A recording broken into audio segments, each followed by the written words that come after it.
أعوذ بالله من الشيطان الرجيم. بسم الله الرحمن الرحيم. إن الذين آمنوا والذين هادوا والنصارى والصابئين من آمن بالله واليوم الآخر وعمل صالحا فلهم أجرهم عند ربهم ولا خوف عليهم ولا هم يحزنون.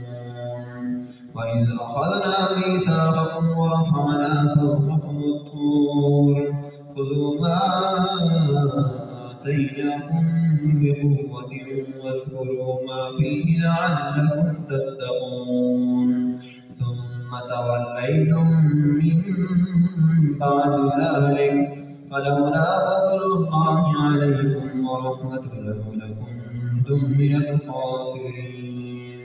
ولقد علمتم الذين اعتدوا منكم في السبت فقلنا لهم كونوا قردة خاسئين فجعلناها نكالا لما بين يديها وما خلفها وموعظة للمتقين. وإذ قال موسى لقومه إن الله يأمركم أن تذبحوا بقرة قالوا أتتخذنا هزوا قال أعوذ بالله أن أكون من الجاهلين.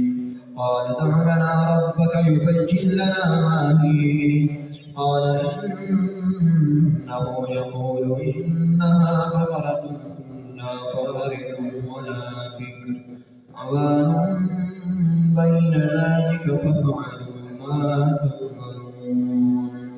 قال ادع لنا ربك يبين لنا ما لونها قال إنه يقول إنها بقرة صفراء فاقع لونها تسر الناظرين. قال ادع لنا ربك يبين لنا ما هي إن البقرة تشابه علينا وإنا إن شاء الله لمهتدون. قال إنه يقول إنها بقرة لا ذلول تثير الأرض ولا تسقي الحرث مسلمة لا شية فيها. قالوا الآن جئت بالحق فذبحوها وما كادوا يفعلون.